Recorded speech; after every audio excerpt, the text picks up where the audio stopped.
When it comes to the offense of the 2022 Cincinnati Bearcats, there are two questions. Who is the starting quarterback, and can this offense be as good as last year's?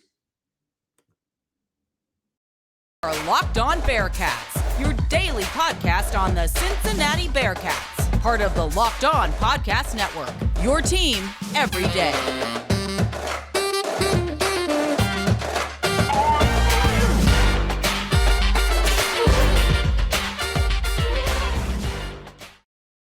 Thank you very much for making Locked On Bearcats your first listen of every day or first watch of every day. We are free and available everywhere you get your podcasts and on YouTube, so subscribe to our Locked On Bearcats YouTube channel, still up to 430 subscribers and counting. My name is Alex Frank, your host each and every day, bringing all of my experiences from my days as sports director of UC's Bearcast Media and bringing them here to the Locked On Bearcats podcast. Welcome to the 2022 football season. We are in season. Camp has concluded at Camp Higher Ground. The Bearcats are now back in Clifton preparing for their season opener, which is 12 days away against the Arkansas Razorbacks.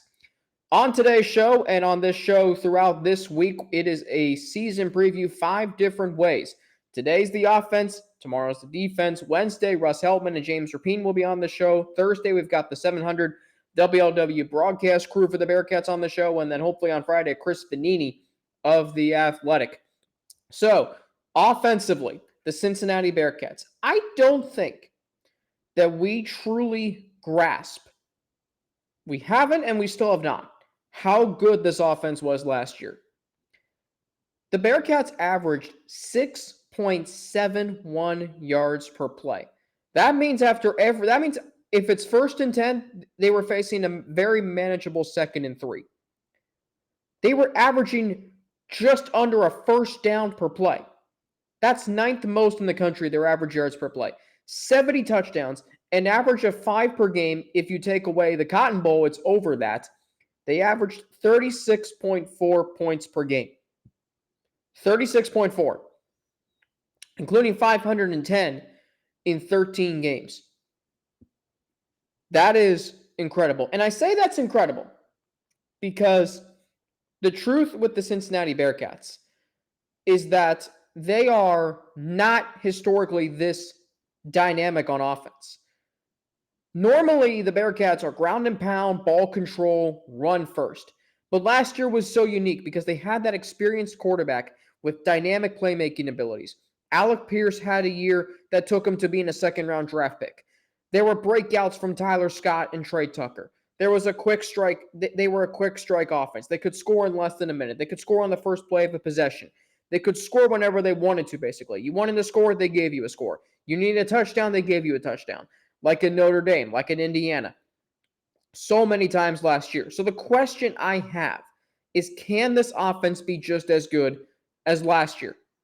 Can this year's offense? Here's the thing.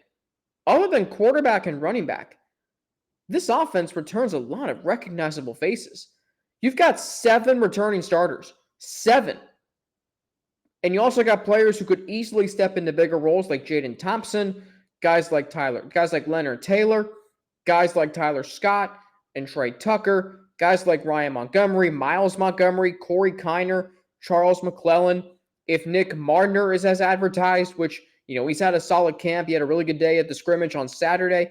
If Trey Tucker and Tyler Scott can build off of what they did last year, if Josh Wiley and Leonard Taylor can have a repeat of what they did last year, if the offensive line continues to be rock solid, more on that in segment 3 today, it's not inconceivable for this offense to be just as good as last year. Last year's team, despite being very experienced with Desmond Ridder and Jerome Ford, there were some breakout performances. And let's be honest, if you were in on Alec Pierce being an NFL caliber receiver, I'm going to be honest, I didn't think he was going to be that good. 52 receptions, nearly 900 yards. And how many touchdowns did he have last year? He had Indiana, Notre Dame. I think it was 6 or 7 touchdowns last year. If you saw that coming, then good for you. But honestly, I didn't really see that coming. I didn't see Cincinnati being that good as a passing team. I mean, they were prolific last year. Desmond Ridder took a ginormous jump, 33 touchdowns and 7 interceptions in 14 games. That's almost 2.5 touchdown passes per game and half a pick per game. So really, it was just so unique to watch Cincinnati last year. They were an absolute force offensively. And normally when you look at a Bearcats offense, look at 2019. Like, I know Cincinnati had a 52-point performance against Marshall. They had 38 points against Houston, 46 against ECU, 48 against UConn.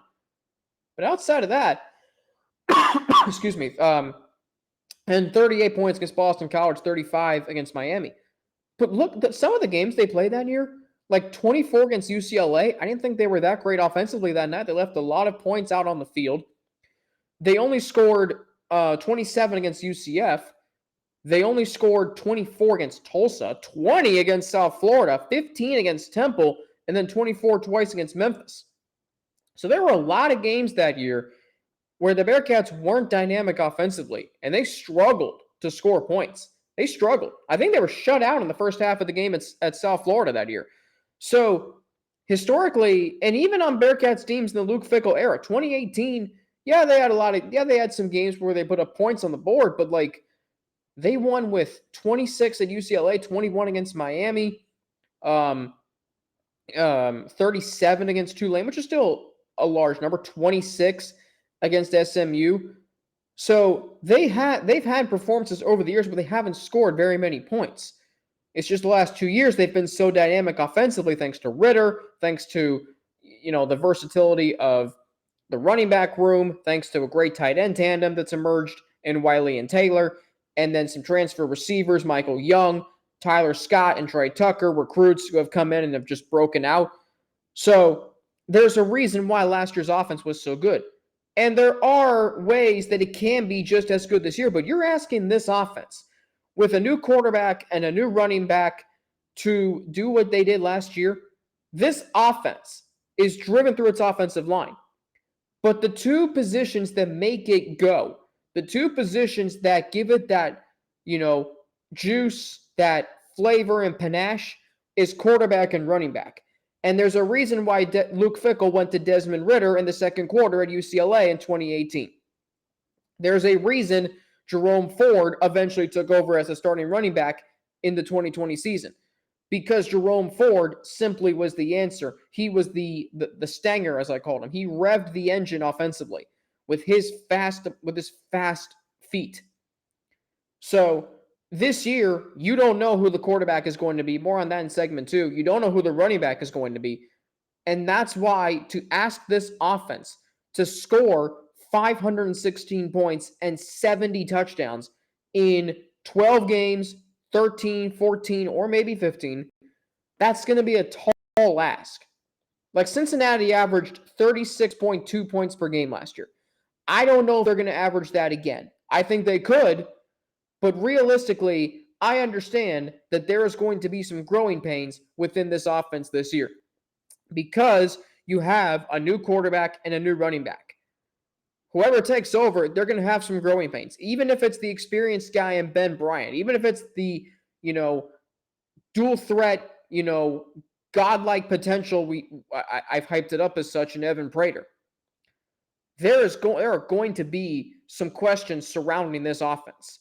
And last year's numbers are so otherworldly. I just don't think this offense, it's not as talented as it was. It might have more depth, but it's not as talented as it was. Because last year had true players not that these guys aren't true players, but like true NFL caliber players. Alpha dogs in Ridder, Ford, and Pierce. Like those guys, when you say their names, they are synonymous with success with the Cincinnati Bearcats. So I just don't think that this year's team, because we don't know who's going to be the lead running back if there is going to be one. We don't know who the starting quarterback is going to be. We think we have an inkling about it. And we don't know how good he's going to be. And so that's why I think this offense is going to take a minor step back this year. Now, I'm not saying they're going to go from 36 points a game to 28. I don't think they're going to do that. I don't think they can. Do I think they're going to drop below 30? No. It might be like 33, 32, something like that. But to say that this offense can be just as good as last year's, It can, and maybe it will, but realistically, with a new quarterback and a new running back in place, there's going to be too much growing pains early that by the time they figure it out, and they might score 60 against Kennesaw State, they might score 40 against Miami, they might put up 38 on Indiana again, or maybe just 30. But when you get into conference play, particularly when you go to SMU and UCF, I just don't know if this offense is going to be able to put up that many points. I just don't know. And that's why realistically, the question, can this offense be just as good as last year? They might score over 400, but as good as last year's offense, that offense is in such an elite, rarefied air class when it comes to Cincinnati Bearcats football. I just can't quite see it. Now, then again, maybe it is, but realistically, I don't think it is. Coming up, Camp Higher Ground concluded this week. It's not only the other questions surrounding this year's offense, it's surrounding the entire program. And based on what transpired at Higher Ground this weekend at the scrimmage, it's looking like Ben Bryant's going to be the starting quarterback. That's fine, so long as he doesn't become who Desmond Ridder once was. I'll explain after a word from BetOnline. BetOnline.net is the fastest and easiest way to check in on all your betting needs. You can find all your favorite sports and events at the #1 online source for odds, lines, and games. You can find reviews and news of every league, including Major League Baseball, NFL, NBA, NHL, combat sports, esports, and even golf.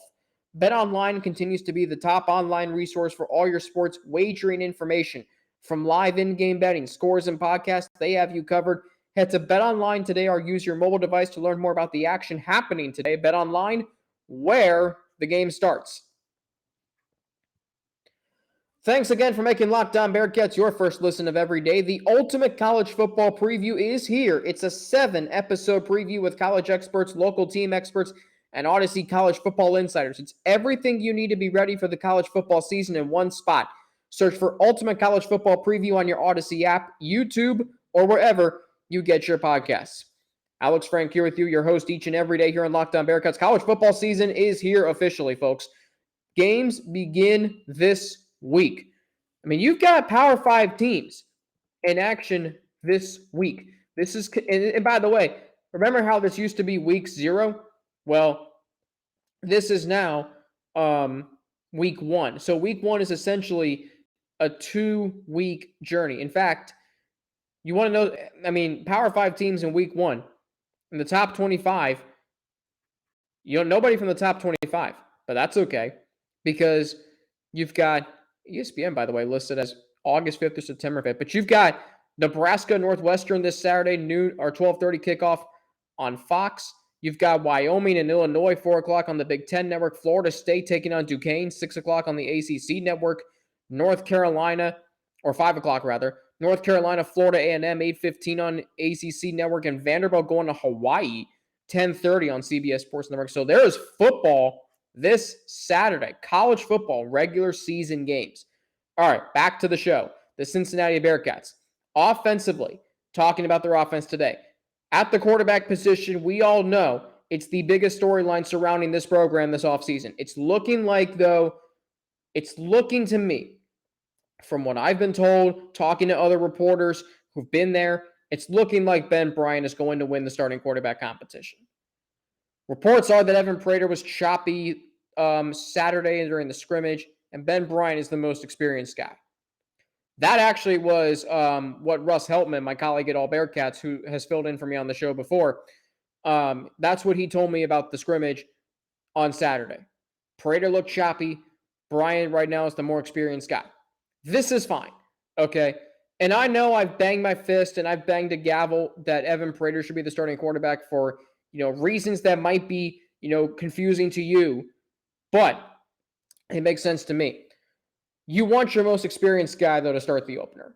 And I'm thinking back to 2018 because this quarterback battle reminds me so much of 2018. I wanted more to start in 2018 because I simply didn't know what Desmond Ridder had. And if you remember, it was 10-0 when Desmond Ridder came in. And even though you were like, okay, well, here's the new guy, that wasn't a great position for him to come into. Like, you didn't know how good the offensive line was going to be that year. You didn't know how good Michael Warren was going to be because he was just a fill-in at the time for Jared Dokes. Warren ended up playing the whole season. You didn't know how good Rashad Medeiros was going to be, or guys like Khalil Lewis and Ja'Shawn Jackson. You didn't know how good the offensive line was going to be. If Prater wasn't ready, if Prater's not ready, don't run him out there. Now, you can have packages for him against teams like Kennesaw State, Miami, and Indiana. Basically, Ben Bryant starting. It does not mean Evan Prater is not going to be the starter or going to play at all at some point. I think there should be packages for him. I think he should get playing time. And the best part is the Bearcats are probably going to blow out Kennesaw State. They might blow out Miami. So you're going to see him in action, potentially for a good period of time, like you did last year. And now I'm thinking about it. Ben Bryant transferring back to Cincinnati was a good thing. Because now, it's after the season last year was, okay, well, now we're moving on to Evan Prater. Okay, this is great, but how good is he really going to be? Is he ready for this? He's taking over for the greatest quarterback, arguably, in program history. Evan Prater will now not take over for Desmond Ridder. He'll take over for Ben Bryant. That can only help his development.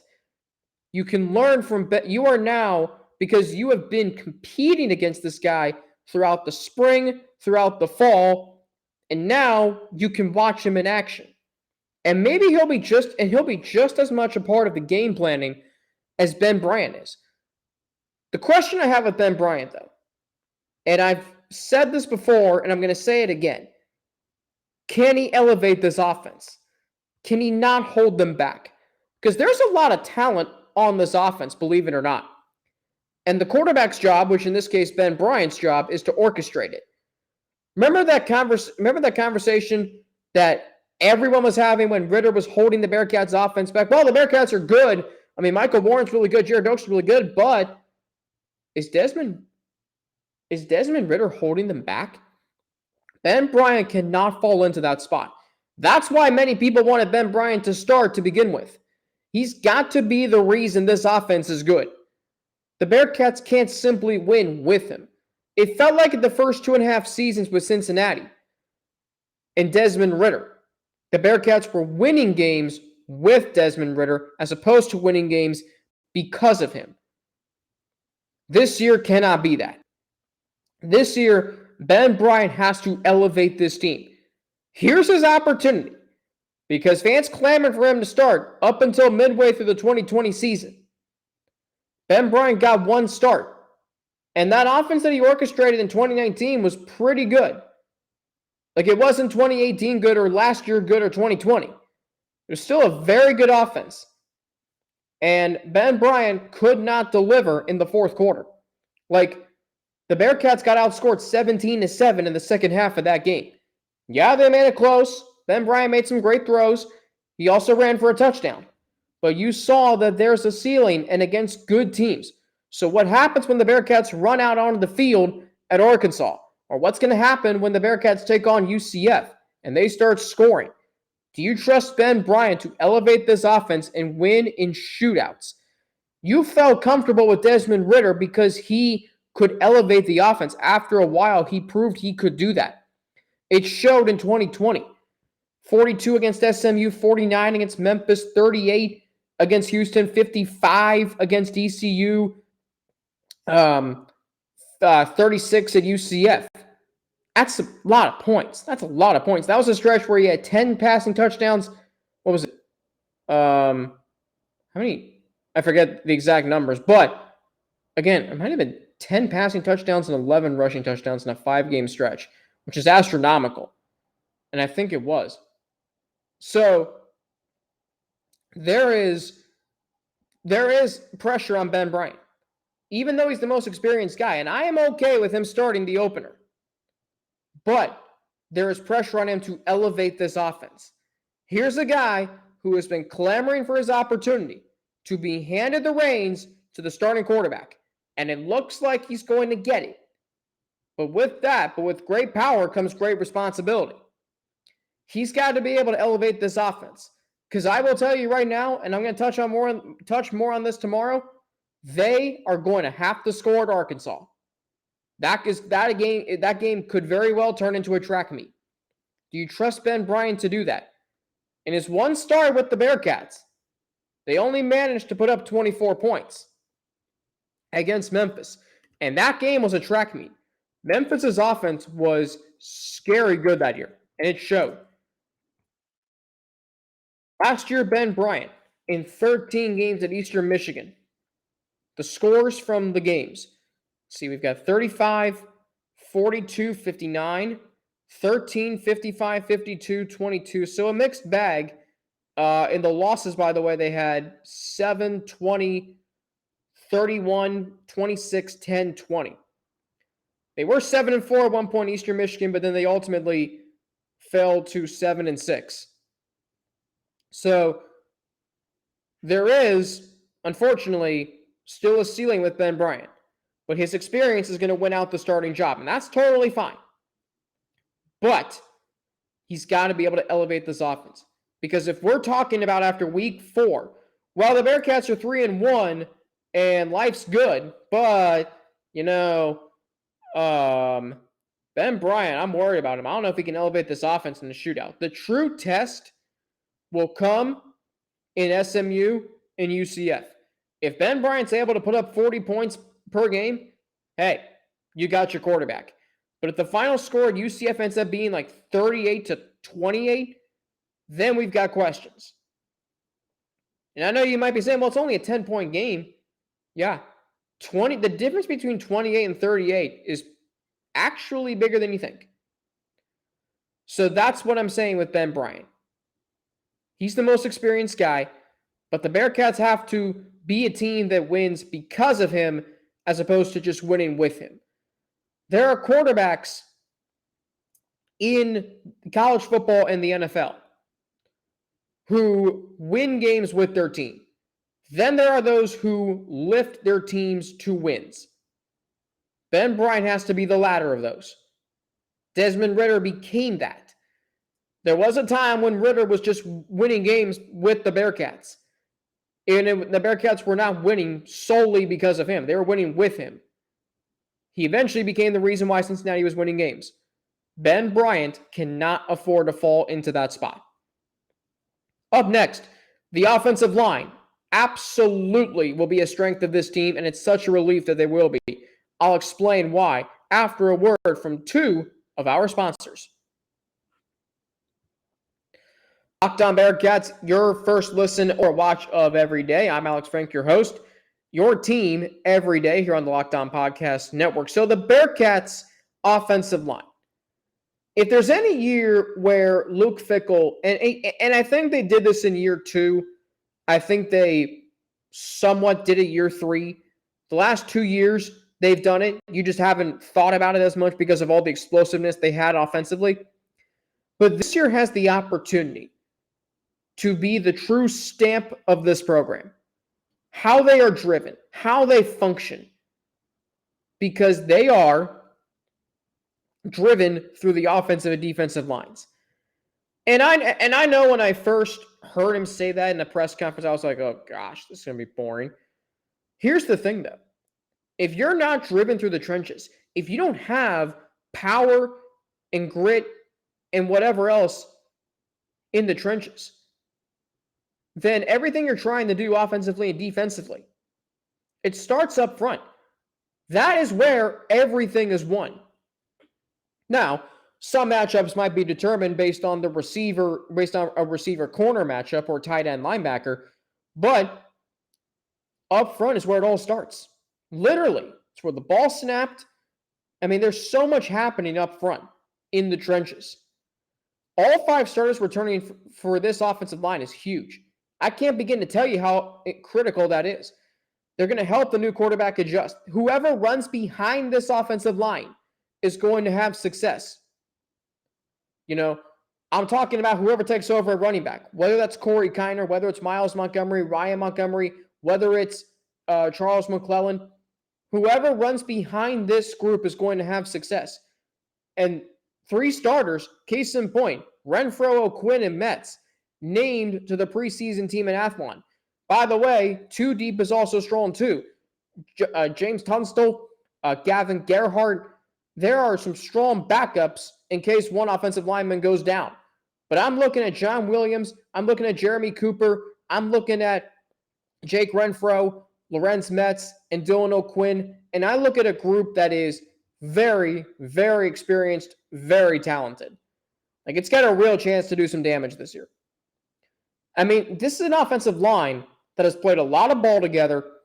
They have gone up against some really good teams: Indiana, Notre Dame, Georgia, and Alabama. And this is not your typical group of 5 offensive line. Like, I think one of the things that gave me hope, and maybe you, was Cincinnati's offensive line was not your typical group of 5 offensive line going into the college football playoff against Alabama. Like, there was Bucky Brooks from the Move the Sticks podcast said that this is not your typical, lines. There was some beef on guys. Guys like all 5 offensive linemen, then Curtis Brooks, and Myjai Sanders, Jawan Briggs, Malik Vann. And it all goes back to the strength and conditioning coach, Brady Collins, and the way he has developed this offensive line. This offensive line is going to give you the ability to develop your quarterback and run and move the ball. So while there is, a transition happening offensively, a major transition happening between new quarterback and new starting running back, and a whole new running back room, really, we're talking about the same offensive line that held its own in Indiana after, the first 28 minutes, and Notre Dame, and went up against Alabama. So while the quarterback and running back have questions, and they do, like, if Ben Bryant starts, can he elevate the offense? Is Ben Bryant the actual starter? If Evan Prater starts, is it the right decision? If, when we talk about the running back room, is Corey Kiner automatically the lead running back? What about Ryan Montgomery, Miles Montgomery? What about Charles McClelland? There is a lot of questions at those 2 positions. Excuse me. Desmond Ridder and Jerome Ford absolutely were the engines of the team last year. Ritter's dynamic playmaking ability, Jerome Ford's ability to bust one loose at any moment. 4 touchdowns against UCF exemplified that. The offensive line will give whoever takes over those positions the opportunity to help this offense still be really good, even if they don't reach the heights of last year's team. Like I said, there are going to be growing pains for this team offensively. But the good news for them is that they have an offensive line that is rich with continuity, that is battle-tested, and one that is going to give them the opportunity to still move the ball. I don't know if that's going to be the case at Arkansas. I don't know. Same with SMU and UCF. I don't know what it's going to look like when they take on a Power 5 team in a bowl game. Maybe a Group of 5 bowl game. But at the end of the day, this is still a very, very strong offensive line and an absolute strength of this team. We all love the highlight reel plays, quarterback, wide receiver, running back, etc. We don't necessarily love to talk about offensive line play, defensive line play, trench warfare, things like that. But at the end of the day, if those positions aren't sufficiently good or adequate, they can wreck an entire offense. And they can be, susceptible to pass rush. We saw that last year in the Cotton Bowl. We saw that in the Peach Bowl in the second half of 2020 once James Hudson left after being ejected.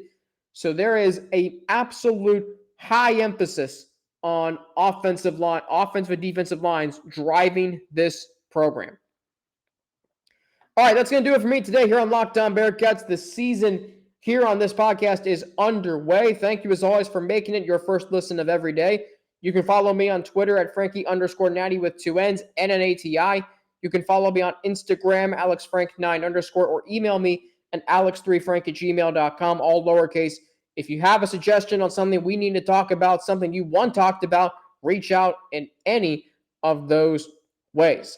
Thanks for making Locked On Bearcats your first listen every day, your team every day on the Locked On Podcast Network. Now for your second listen, get more on the Big 12 with everyday host Josh Neighbors and the local experts of Locked On as they take you across the Big 12 in 30 minutes. Locked On Big 12, your second listen. That's Locked On Big 12.